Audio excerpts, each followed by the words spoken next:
Right, so the morality of DAVESYNTH. There's lots of questions about intellectual property and AI being asked at the moment. I'm not really the person to answer those questions, but I've got a mate who might be, who I'm just going to call up now and have a chat with. Hey, Gary, how are you doing? I'm good, thanks. How are you doing? Yeah, I'm very well. Welcome to the world of DAVESYNTH. I thought I'd get you on and ask you some questions about the morality and ethics of AI, and then ask you about your sort of exploration through that. I was going to give you like a little introduction as well, if that's all right, which I have lifted straight from your website, but just to explain to everybody else who you are. So Gary Martin is a sound artist, designer and educator whose work explores systems of consumption and creation. He's currently engaging with eco-literate musicking and multiplayer creative ecosystems. He spends most of his time creating sound-based projects that span across participatory art engagements, public performance, creative guidebooks, recorded outputs, and interactive experiences. And I know also you've been spending some time investigating the world of sort of the current zeitgeist of AI, art generation and things. So I just thought you'd be a really interesting guy to, just to help me kind of work my way through some of the thorny issues of what is it called? IP, intellectual property, and how that works within AI, basically. So hello. Hello. Sorry, that was terrible timing. I do apologise. So I guess my first question for you is, do you like Van Halen? Yes, I do. I love Van Halen. I'm a 34-year-old man who's just discovered Van Halen. I find that highly surprising. I'm not going to lie. I'll be honest with you, I thought I was too cool for them when I was a teenager, which tells you everything you need to know about how cool I actually was as a teenager. Like Black Sabbath, I got really excited. Judas Priest, I was right on the threshold of silliness, but it made me laugh, so I stayed with it. And then I just remember, I think it was Running with the Devil. I watched the music video for that, and I was like, no, this is really fucking silly. This is really silly. This is too silly. They're not taking it seriously enough. They look silly. Right. And for some reason, I just cringed out of it. And have you listened to those acapellas of David Lee Roth singing? Yeah, I think I did. I've listened to, what did I listen to?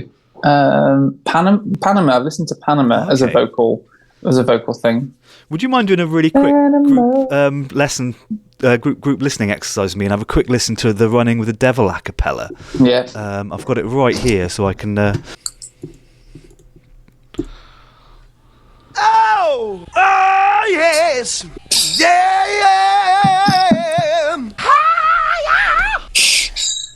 I live my life like there's no tomorrow, and all I've got I had to steal. Yeah.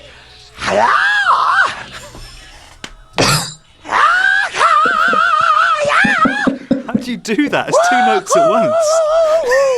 Sounds like more than that. Oh, it's insane. Look, harmonically, it's just gorgeous, isn't it? I'll tell you all about it. I found the simple life. Right, one more verse and a bit at the end of the verse.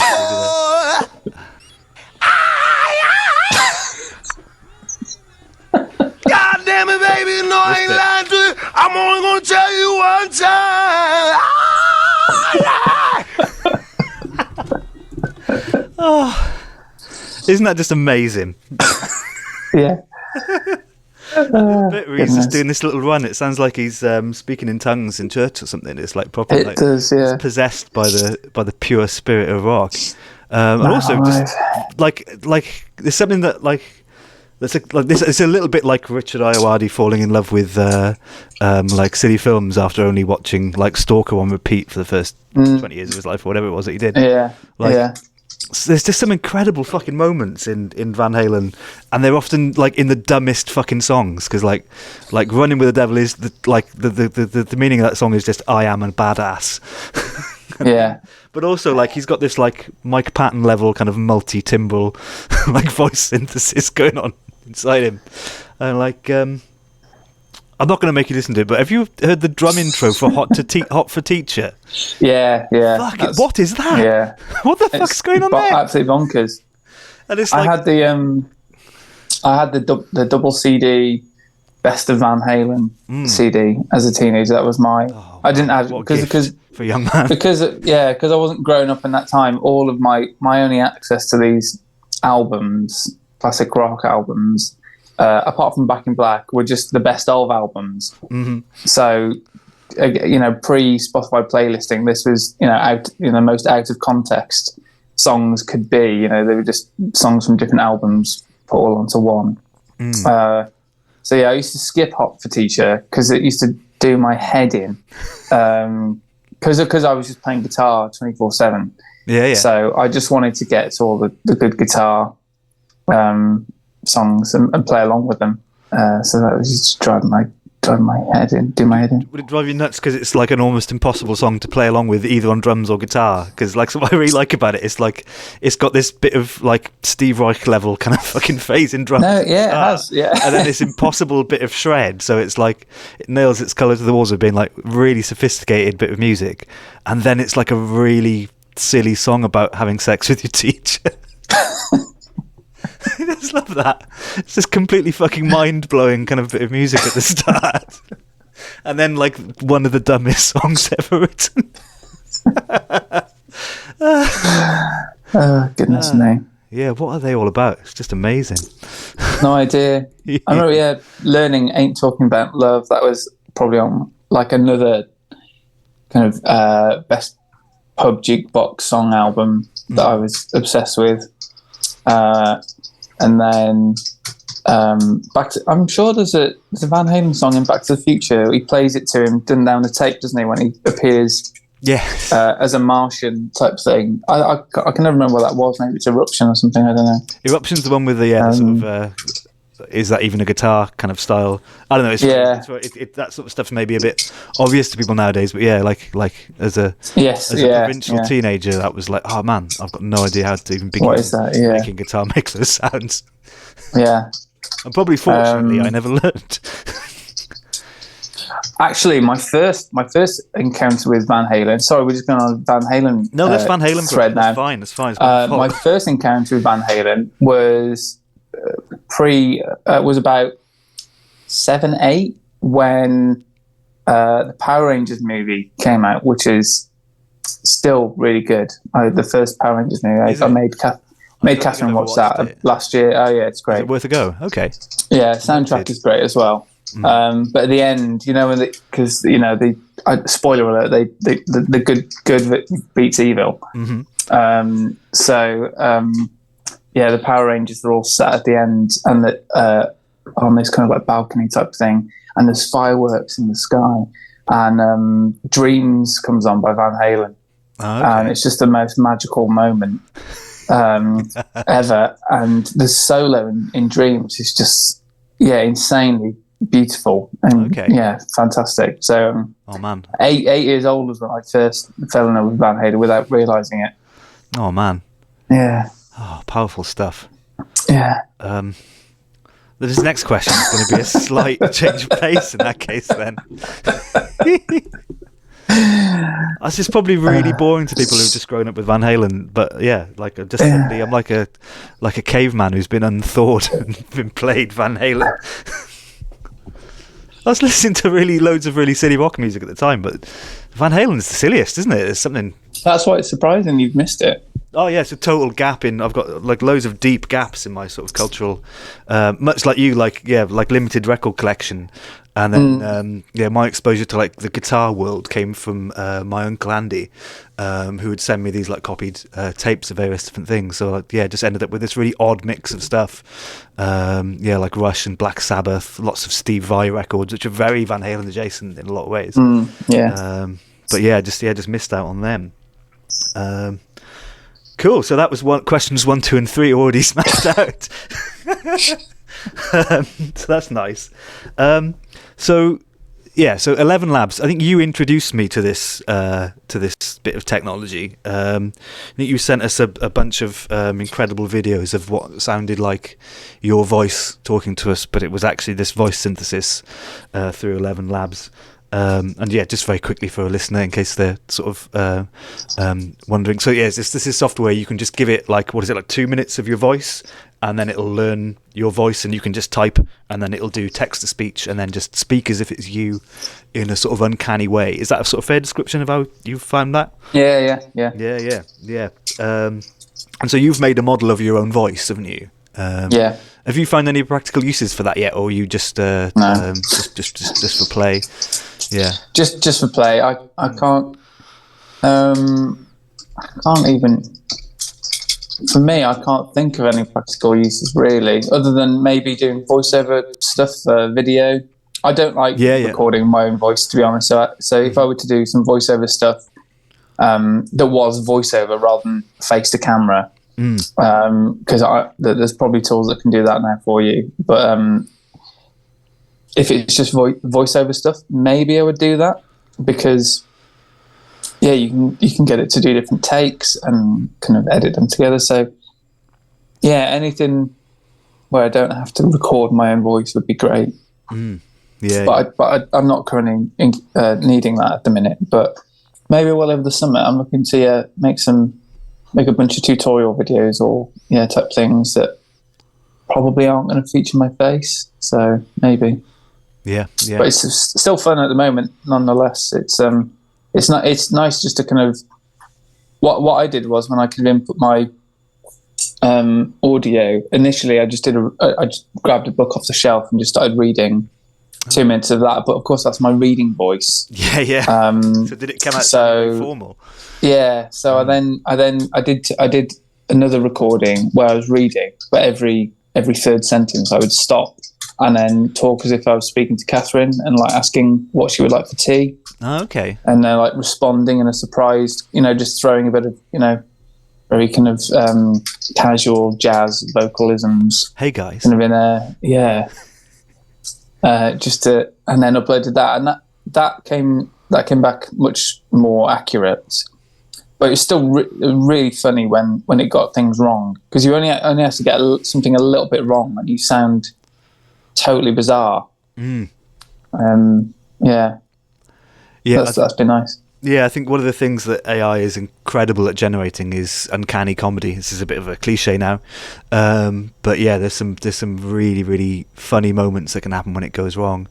I think I've told you this anecdote before, but years and years and years ago, my grandmother got hold of some really, really early like voice to text software. She was blind, so she was trying to use it to help her, sort of just work more efficiently on a computer. And I mean, even now that stuff can get things wrong, but back then there was no sort of learning stuff with it. It was based on a certain kind of accent. It would expect you to speak a certain way. And so it was just like a CD with it on, and we just installed it on Windows 3.2. And we never got it going, but I just remember there was an entire day where we were just up in her computer room, and the first time we tried it, it just spat out some total fucking gibberish based on what we were trying to say. And we just laughed and laughed. We'd never seen or heard anything like it. And then it was like midweek. I think I must have been off school or something, because there's people who were coming home, because they lived next door to my parents. So my brother came home from school, and we were like, Toby, come up, you've got to see this, talk into this. And then we were laughing and laughing. And then as every sort of member of the household got home, they all had to have a go on it. And I feel like that's a big phase of AI right now, isn't it? It's bloody funny.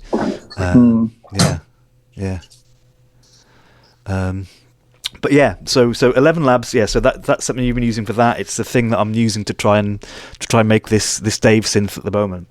And when as anybody who's watched previous videos this will know, when I started doing the voice modelling, there's a little disclaimer on the bottom, which says, I hereby confirm that I have all necessary rights or consents to upload and clone these voice samples. I will not use them for platform-generated content or illegal, fraudulent, or harmful purposes. I remember a while back somebody said that lots of tech companies are desperately looking out for ethics advisors. There was like a big surge of it a while back. I didn't really know what it was about. And I guess it's this, right? It's like suddenly they've got these platforms. And at the time, I just thought, well, there we go. It's really funny to, like, you know, stick one to 11 Labs and stuff. And then I started thinking about it more. And, like, as is the case with almost all AI systems, 11 Labs runs on training data. I can't find where it gets its training data from. I don't know if you've managed to find any answers on that. It's not immediately available on their information, and it's not been explored as far as I can tell. Do let us know if anybody does know where they get their data from. But for it to be that effective, it has to be training data that's from a really, really large group of people, like a super massive dump of information, recordings of other people's voices with like metadata telling it what accent they're speaking in and what language they're speaking in for it to work. And so I'm ticking this box being like, I promise not to, you know, like steal someone's intellectual property with this. And, you know, I have stolen Diamond Dave's intellectual property through his voice there, you know. It is what it is. But there's a question at the end of this, honest. But it's a little bit galling to be told that, yeah, I've got to be careful with this IP because all these little personal IPs of the people who made the thing that made it. Yeah, I don't know. This is an argument that you're probably very familiar with. Like, yeah, there's something really dodgy going on there. You think, like, from a moral point of view, I'm basically employing you as the morality officer for my tech startup, Gary. How does that sit with you morally? Like, I know we live in a world where everything is a ethical and moral choice, from sort of food to AI platforms and stuff. But do you get a sense that we're sort of playing with these tools, but like in the future they'll be looked back on as being something quite unethical? Sorry, that's a whole pile of stuff and a question on the end for you.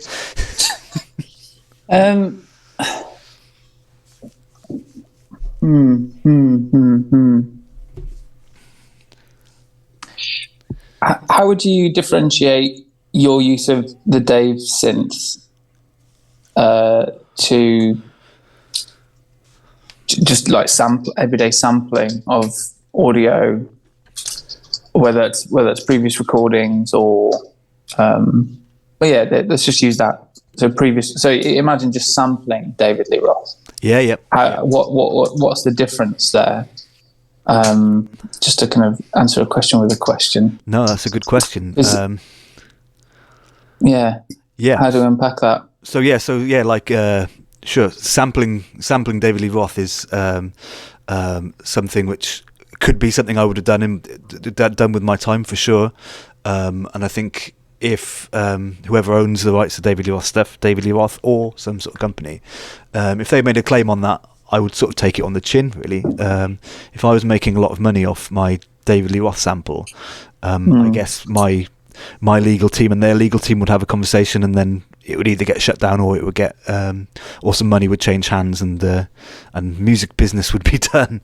The only difference, I think, is that I'm running it through this AI program, which is paid for with a monthly subscription. So 11 Labs have got hold of all this personal data, which could be arguably be considered an intellectual property, and then they've had that, and then they're doing stuff with it, and then I'm using this AI system just to tinker with it. So I think really the output of hang on a second, this.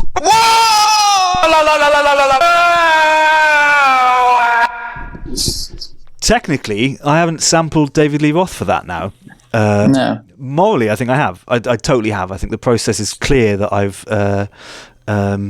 This is a bit like what is it, the Ship of Theseus, or like Trigger's Broom, where like this is David Lee Roth with a new head and a new handle, right? You know, like, but it's still really got the essential. It is like the model at the moment, I think, has got 3 different ones. I think it's got Panama, and Running with the Devil, and then another one, I forget which, a cappella inside it. But yeah, I mean, yeah, morally, I think it's exactly the same as sampling it, really. The difference is it's sampling with extra steps, isn't it? And the extra steps has got all of this other personal information. So I think you could easily argue that I'm not only ripping off David Lee Roth, I'm ripping off 1 million complete and utter strangers now as well. So like from ethicability thing, I think I've always been able to, as long as you're a completely unpopular musician who makes no money, sampling stuff is both tolerated by the industry and fine as far as I'm concerned, because I've not really done Dave any damage. If a famous musician is not attributing stuff that a sort of penniless musician is making, then there's an issue there. So it just adds another level of dodginess. I mean, I've got like cow's milk down in the fridge downstairs. I think it's of a similar kind of level of sort of exploitation to that, really. I mean, I don't know, maybe Right, okay. maybe lesser so because the dairy industry is a bit naughty, right? To say the least. So I think the difference is it adds this integration with AI. But I guess my question is, so I completely hold my hands up. I don't think what I'm doing is necessarily an ethical, sustainable, or particularly like fun way to go forward making music. It's a provocation of sorts. But at the moment, I'm really like, as soon when I realised I needed to pay a subscription to 11 Labs to get this technology to make it work, I thought, fine, I'll do that. They've obviously done some work on it, and fair play to them. But there's a whole conversation about data dignity, which is like in its infancy at the moment, isn't it? And like suddenly I'm interfacing with data dignity in a way which is I think morally questionable. I don't know. What do you think about that? Like, because obviously you're involved. You're getting involved in GPT stuff, and you're. Am I right in saying that if you've got Chat GPT 4 now, you're paying a subscription to be like to get the you're basically on Chat GPT's Patreon, essentially. I'm currently paying for the Plus to get access to ChatGPT 4. I recently got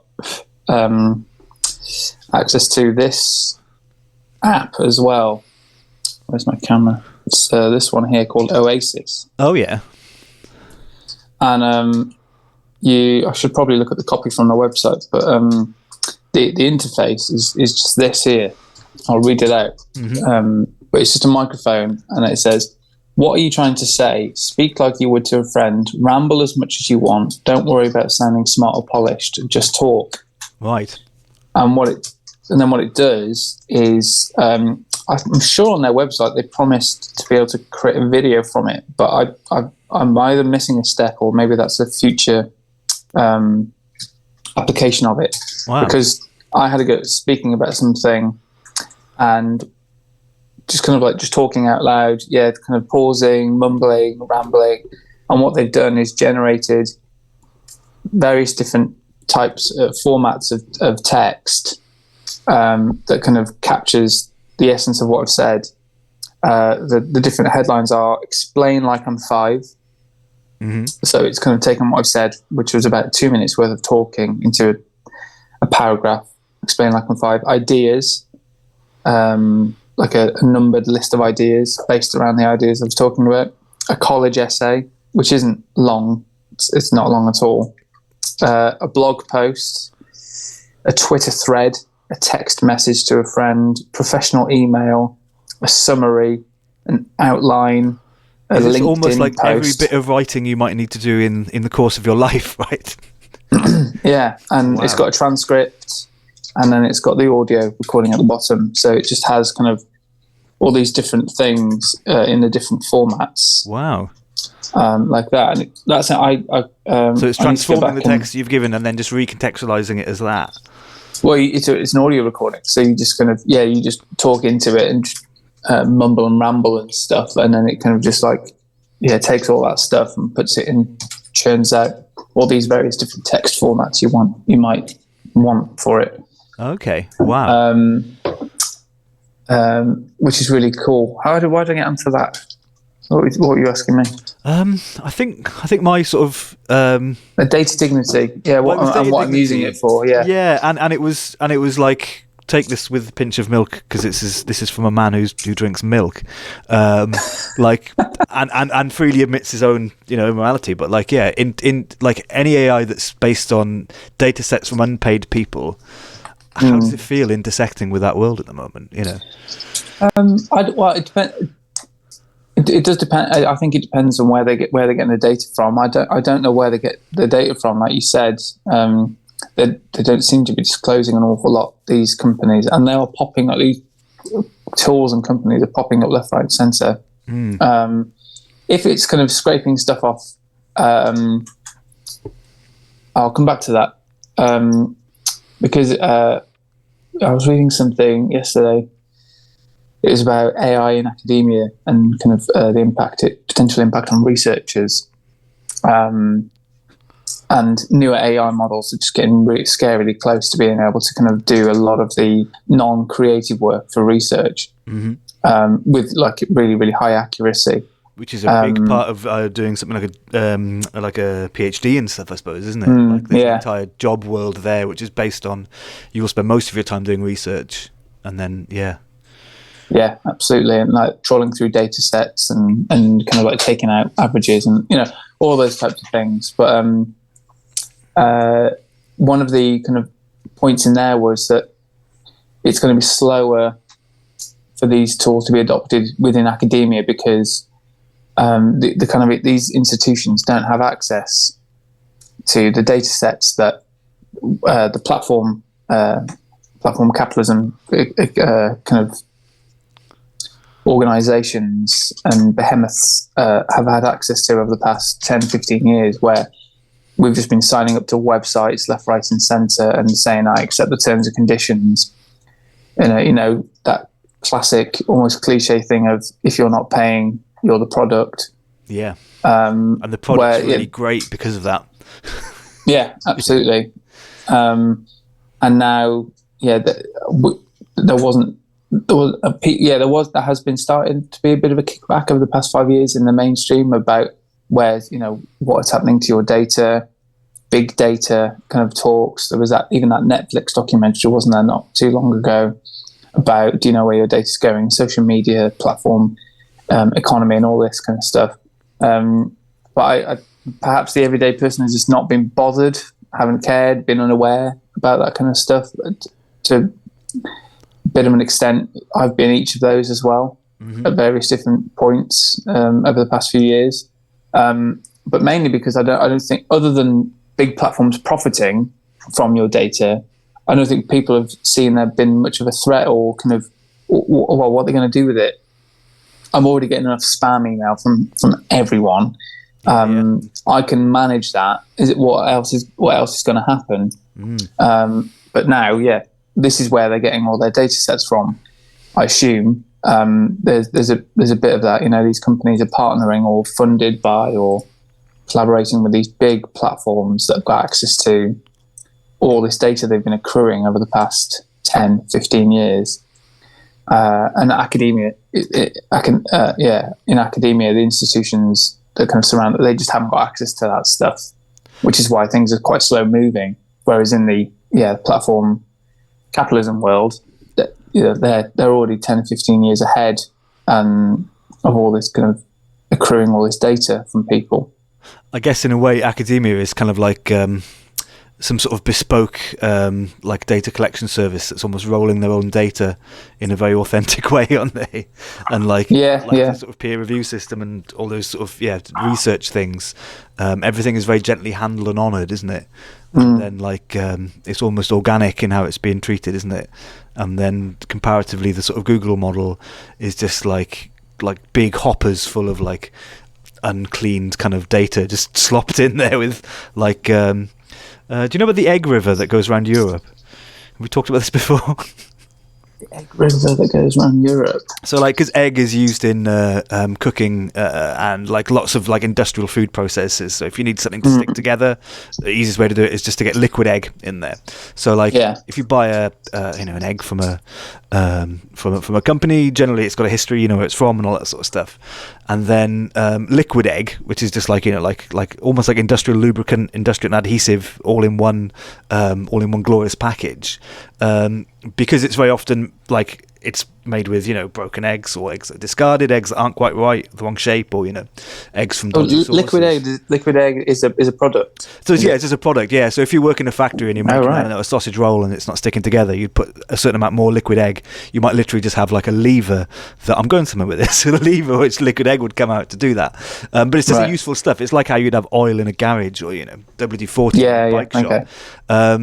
But so there's this thing known as the egg river. So there's always liquid egg traveling from one place to another in lorries and in carts and in trucks. Oh, right, okay. But because it's this stuff that flies around, it's not tracked. You don't really know where it's from.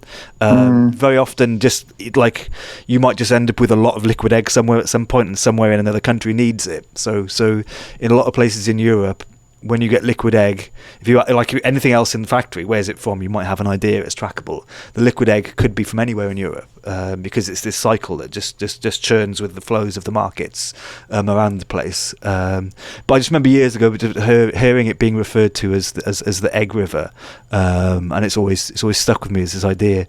So academia and its information is being well looked after. And there's almost like a nice bit of organic farming going on there. And then Google's a total egg river of information in a way, isn't it? And there's advantages and disadvantages to that, isn't there? Like the egg river is super convenient for processed foods and stuff, I guess, isn't it? Like, I don't know. Yeah, it's something like the thrill of being able to just quickly generate your own voice model feels very fast foody in a way, I think, doesn't it? Yeah, it does. Yeah, it does. Yeah. More that kind of processing has been an interesting concept. I've maybe not to go down into this, but kind of the idea of something being processed is something I've been thinking about a lot lately. I've been reading a lot of Tim Spector, who's the kind of leading gut microbiome kind of scientist. I think he's one of the top 10 most cited scientists in the world, or something ridiculous like that. But he recently kind of gained some kind of mainstream presence by releasing a couple of really popular books. One, I just had one up here. What was it called? Oh yeah, Spoon Fed. Tim Spector talks about these myths about food, and it comes at it from a very neutral angle and just follows the science. But the books are extremely well written, so they're just so digestible. Excuse the pun. You can just read it without having an understanding of the science, but he's got all the citations required to kind of back up what he's talking about later on in the book. And a lot of these interesting food myths about we've been told this is good for us, but it's based on these tests that were done in the 80s, and actually there was about 10 people, and we didn't have their last names, so we all these we can't really trust this, and then the other side. So he's just very neutral and just follows the science. So he's really, really great. I find that really nice. What was I going with that? Oh yeah, but he talks about processed food, and 50%. I think it's more in the US, but I think UK, the kind of our diet in the UK is 50% ultra processed. So ultra processed is this new kind of fairly recent term. So processed is in of itself not a bad term. It's just anything that has to go through a process to take it from the whole food to anything else. So like bread. Like a nice salad, maybe that's a process, I suppose. It's very basic kind of assemblage. Yeah, there's different types of processing. So any kind of heating, any kind of those kind of things, they're going through some kind of process. Canned tuna is processed food. Tin pea, baked beans is processed, but they're not necessarily bad. Some of them can be bad, and he talks about bad and good not being very good words to describe foods by themselves anyway. But ultra processed, something like cooking, it might reduce the nutritional content of it, but it also might stop it poisoning you. So yes, it's situational, isn't it? Yeah. Whereas ultra processed is this kind of there's nothing that we can gain from that. There's so much stripped away from the original whole foods that there's just kind of this is not good. 50% of the UK diet is ultra processed. But since then I've just because I'm kind of thinking about the attention economy and systems of consumption and creation and sustainability. How much it's quite interesting to think about the kind of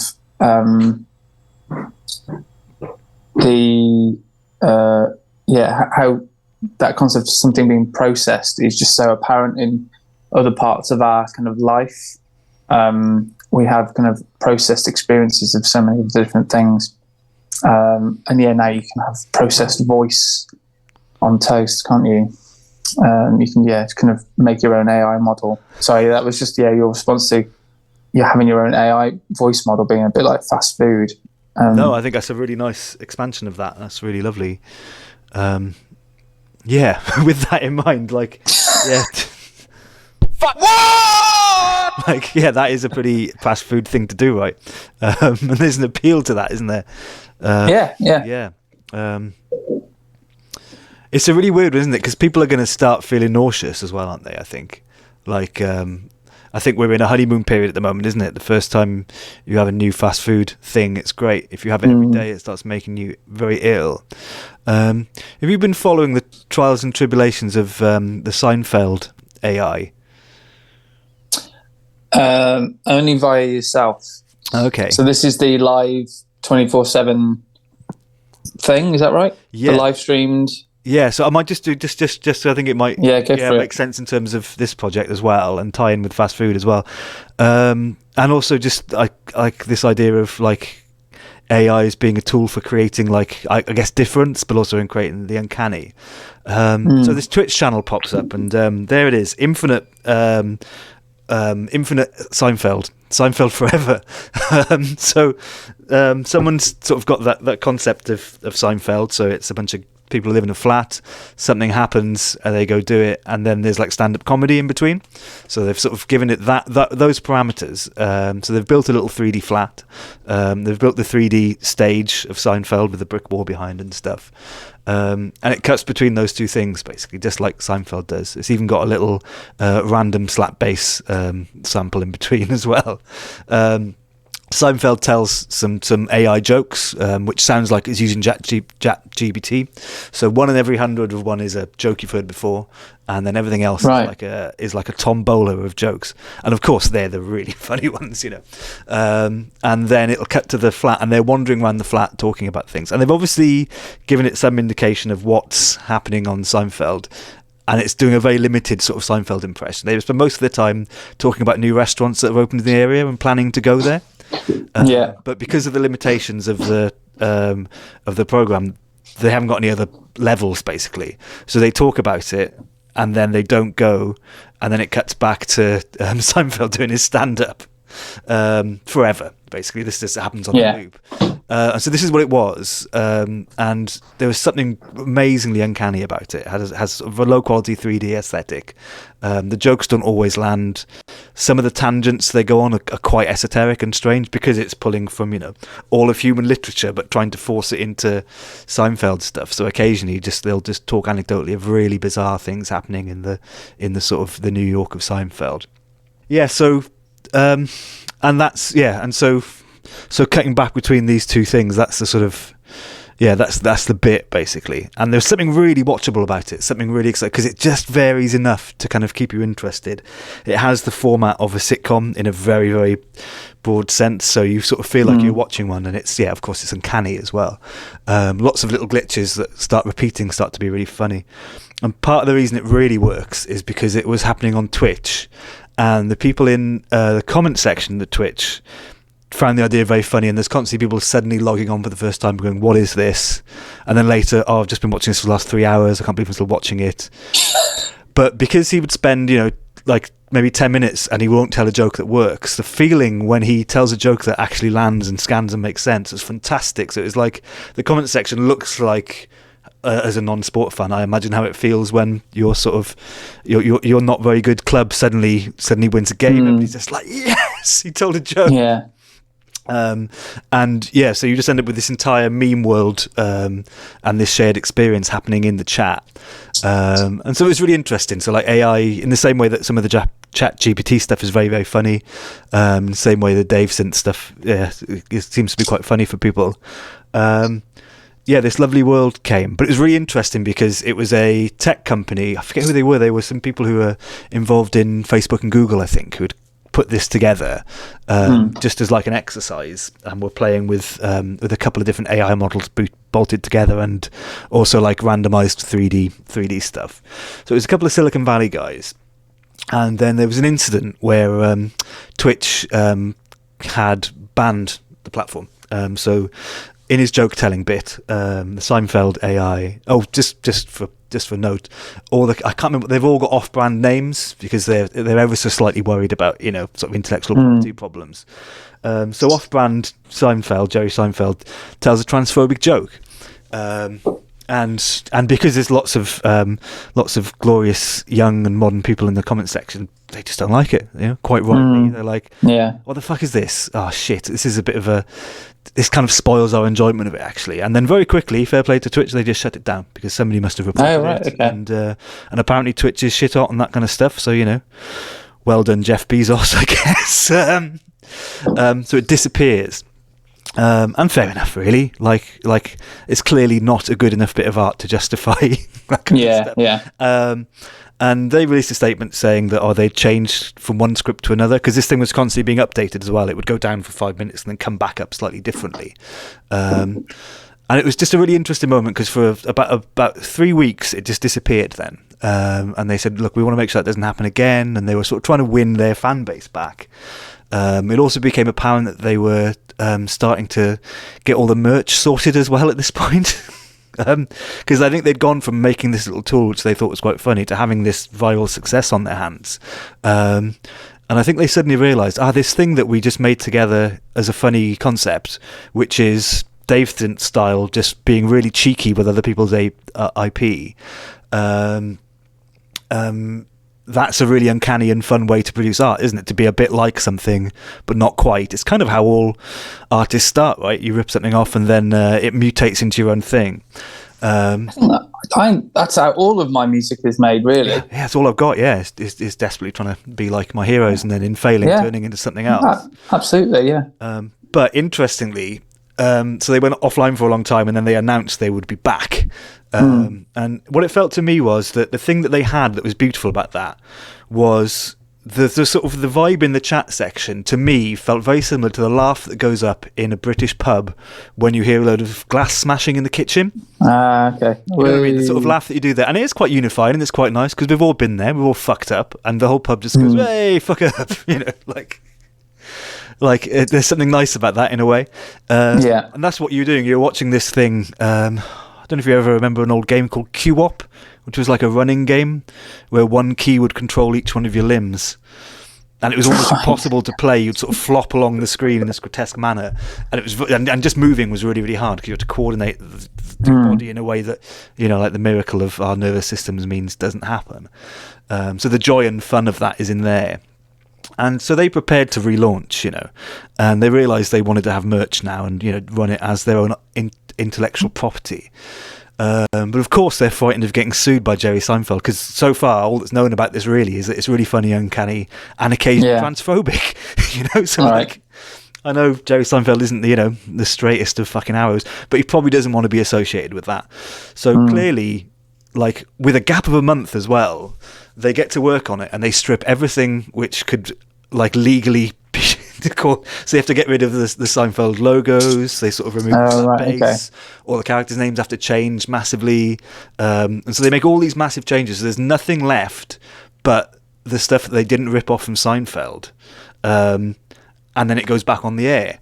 Do you think it's good after that, Gary? Do you think? Well, I was going to say, what's it like now? Yeah, what's it like now then? Has that happened, or is that? Yes, So a couple of weeks ago, it re-released. There was a big lineup for it as well, and then now it's out, and it's fucking dog shit. It's the worst thing I've ever seen. All of the magic is gone. I just thought it was a really interesting tale of somebody, of a bunch of people who weren't artists having a go at making art and not understanding their creation. You know, it became this monster. And then trying to put lightning back in the bottle, it's very much like difficult second album territory as well.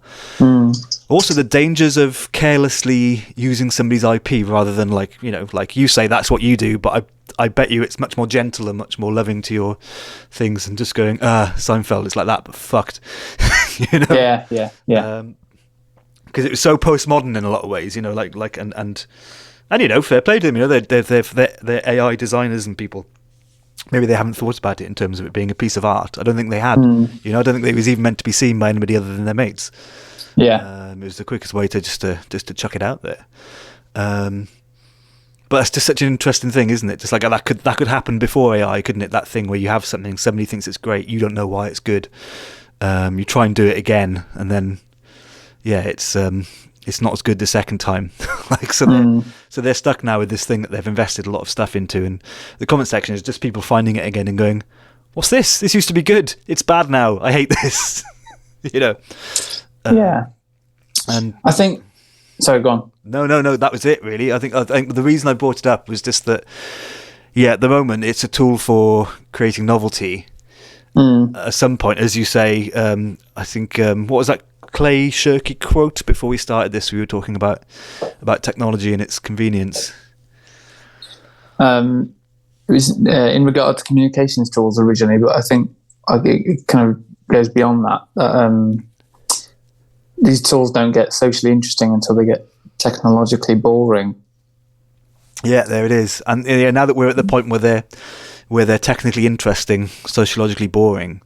Like how do we manage the crossover point between that? I suppose it's a bit of an unfair question to lob at you, but like I guess that's where we all are now with our sort of with our various different versions of the Seinfeld AI ready to go, isn't it?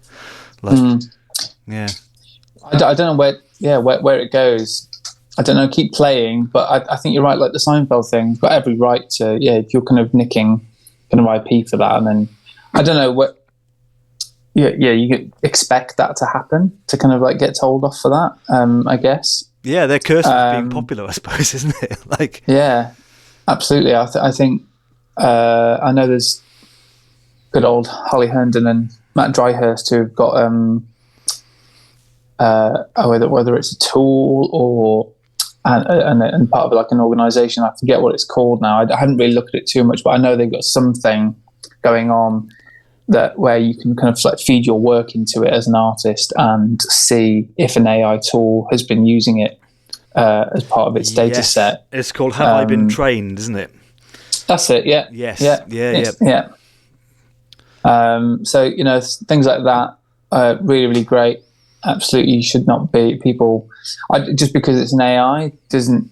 Yeah. Why should that be any different to any other kind of copyright infringement stuff? I think the only thing I'll go back to with the copyright and the ethics of stuff is kind of whether you have just been freely giving data online carelessly over the past 10 or 15 years. I don't even think my website has a copyright thing at the bottom of it. I don't even know if that is a thing that has any weight anymore. I don't know. There's that whole I think the NFT kind of boom and the blockchain boom over the past couple of years as well kind of really got many people sensitive to this. Well, yeah, if you put something on the internet, it's almost infinitely replicable. And what do you do? How do you manage all of that stuff that's in abundance, potentially in abundance? Where does the scarcity come from? And that's why the NFT stuff kind of like took off. Yes, you can right click and save the image, but can you own something about it that right click save person hasn't got? I guess maybe we'll start to see some stuff with something like that or that gets embedded into kind of the use of AI stuff as well. Whether you have to NFT your website to make sure it's not getting scraped, or if it is, you can take legal action. I don't know. But we've just been willingly giving stuff online for years now. Every time you sign up to something, to any website, where you have to give an email address and get a password and all that kind of stuff, everything you do is being tracked, monitored, and potentially sold off. All those different behaviours could be kind of end up being used as some kind of AI tool. Never mind the content you upload as well. So like the pictures, the bios, and all that kind of stuff, and but your behaviours online as well. Yeah, it's mad, isn't it? Like it makes me think of have you seen that film There Will Be Blood? I haven't, no. I think it's got Danny DeLewis is an oil prospector, and it's before anybody realizes what oil is, especially out in the hills in America, because like it's almost like traveling back in time sometimes.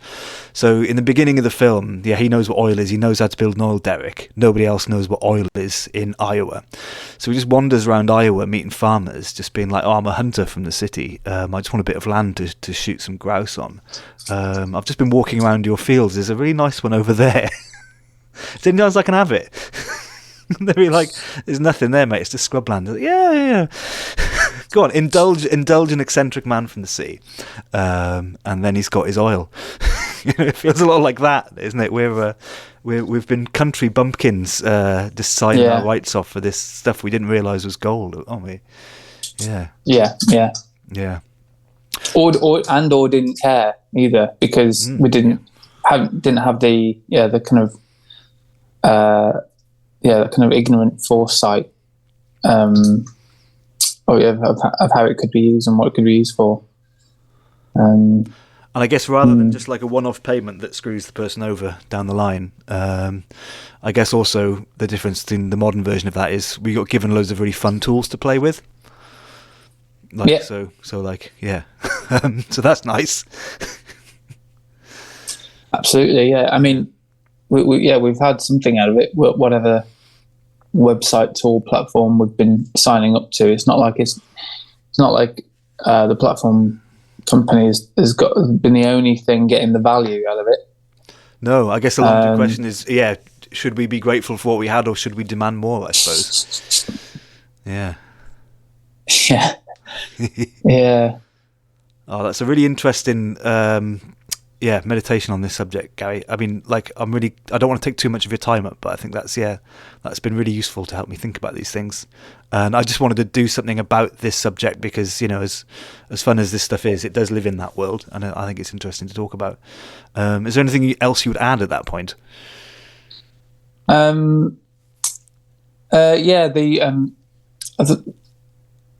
think I might have mentioned this to you previously on the phone when we first started, kind of when I mentioned the 11's lab thing, maybe. But the AI tools and the data sets they're kind of are being trained on. I'm taking a line from Timothy Morton here, and their kind of and their kind of books. I kind of find them really fascinating at the minute. But made the good point that all these data sets and AI tools, anything they're producing is based on the past. So from the kind of perspective of how innovative or kind of helpful can these tools be in our future, we just need to be really, really mindful. I thought this was really interesting. They were saying that, need to be really, really mindful that everything they're being trained on and everything they're producing is based on stuff that's come from the past. So it's historical. It's backwards looking. So with that in mind, the question is, can AI tools really produce anything that's kind of like genuinely innovative and future facing, particularly in the context of kind of where we are in the climate crisis and kind of all sorts of loads of different socioeconomic issues at the minute that are all the result of this way of thinking in the past, way of thinking, way of behaving, way of organising ourselves in the past, not just in the past 10, 15 years, but for the past 100. And even Timothy Morton kind of goes back as far as, even like the agricultural revolution, the past few thousand years. Where we're up to now is a direct result of our kind of past, and if we're kind of perhaps looking at using AI tools as a way of kind of saving us or kind of trying to give us kind of innovative ideas, that's quite a dangerous, potentially dangerous idea, because it's not going to give us anything new or genuinely creative in, I don't know if you remember us talking about that Against Creativity by Ollie Mould. Mm-hmm. He had a whole thing about creativity being kind of like co-opted as a concept, and a word, and the language and the rhetoric of creativity has been kind of taken over. And actually creativity in many use cases now in commerce, business, economics and things are largely very uncreative. You know, it's just reproducing what's already been and what's already happened. So there's a real lack of anything that's genuinely creative or new or innovative. And AI tools, if they're just being fed stuff from the past, are not going to produce that thing. So are you telling me that this David Lee Roth that I've trapped in this cup using recordings from 1976 is not going to be capable of making new music? Or saving the climate crisis? No. Damn. Yeah, that's, at least you'll have fun along the way, though. There we are. Yeah, absolutely. Yeah, no, I think that's a harsh, fair criticism of the DAVESYNTH in its current, but also an interesting challenge to take forward, I suppose, isn't it? Because as funny as this is, I am quite serious about continuing with this DAVESYNTH project. And no, absolutely. Yeah, I like the idea of maybe giving this little old-fashioned kind of reactionary kind of bit of tech a bit of a bit of a redemption arc at some point. Would be really nice. Okay, well, that's been really interesting. That's been a really great convo. I really appreciate that. No worries, that's been nice. Yeah, and so what you're saying is, just it's all good morally. It's absolutely fine. Just continue with the DAVESYNTH project, right? I'm giving you permission. Yeah. Excellent. Because I just want to hear your take on Van Halen. So. It's really cringe. It's a really cringe dad thing to do, but Van Halen, they're really good, aren't they? It's such an insufferable point, isn't it? It's really obvious, but God, if I was to plug anything at the end of a podcast, it'd be Van Halen. Go check them out. Go and listen to Van Halen. So what are you up to at the moment, Gary? Just very quickly, and is there anything you want to plug before I let you go?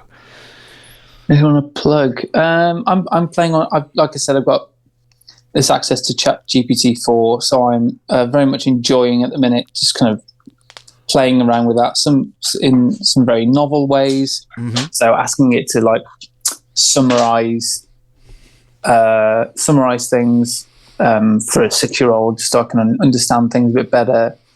So as a lecturer, I'm also kind of like anticipating students using this potentially for various different things.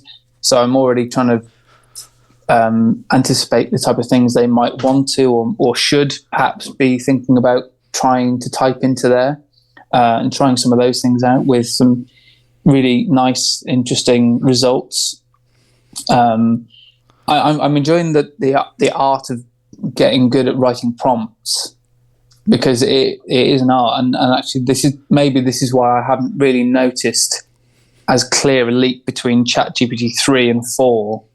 Is because actually I think I've also gotten better at writing prompts. Is that specifically better for 3 then? So you're like a sort of level 9 GPT-3 user, and then you're a level 1 GPT-4 user, is it?